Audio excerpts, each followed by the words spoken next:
So, I mean, what can you say about Vivaldi's Four Seasons that hasn't been said before? Because it's played perhaps more than any other piece of music in all sorts of environments, not just the concert hall, of course. You hear it in lifts, you hear it in supermarkets, you hear it on the phone while you're waiting, while you're on hold, and it drives you mad.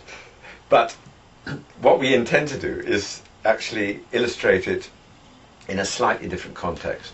I am actually going to introduce them because the other thing is that we know the seasons so well that we don't remember always what it is about. I mean, what each passage is about.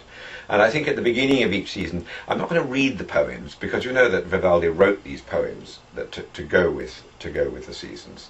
They're not very good poems, and I think if I sort of just précis them and say what each section is actually illustrating, it might just remind us really how brilliant this piece is.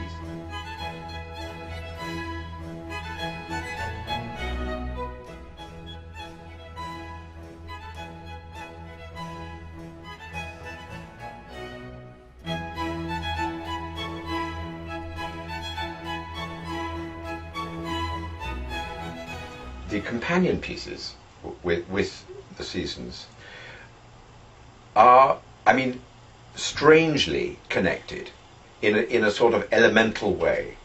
They're all about physical attributes. I mean, there are the elements by Ravel, the water music by Telemann, and of course the seasons.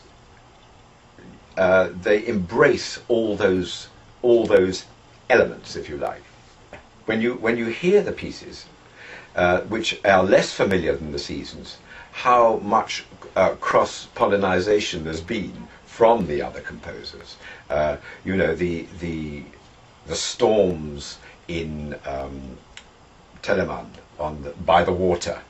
They're obviously related, first cousins of the storms in the seasons.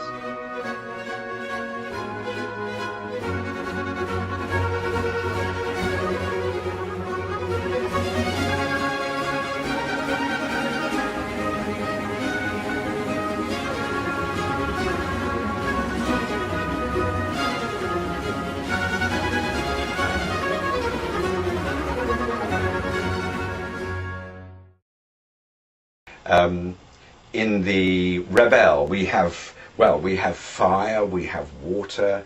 It's all indicated in the score. Each instrument represents a particular element.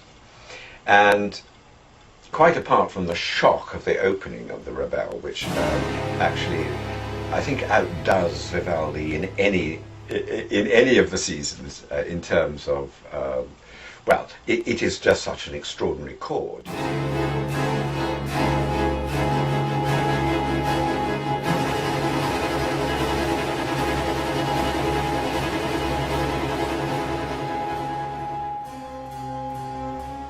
In the 18th century, people wrote much more normal music than the seasons. And we forget that this is really off-the-wall music, in rather the same way as the Ravel is too. I mean, it wasn't called Ravel for nothing. After all, Vivaldi wrote hundreds of concertos, and there are none of them as extraordinary as the seasons. But we know them so well, so we think of them as ordinary rather than extraordinary. And I hope that we will bring out. And I think the whole thing is going to be a really interesting. I mean, I thought Earth, Wind and Fire was a wonderful title, even though I thought of it myself. And of course, it may not mean a great deal to the present younger generation, but it certainly means an awful lot to me. And in fact, it's the one group I've actually seen play. But I hope people understand that they won't get any of that sort of music either. So I just hope you will enjoy it.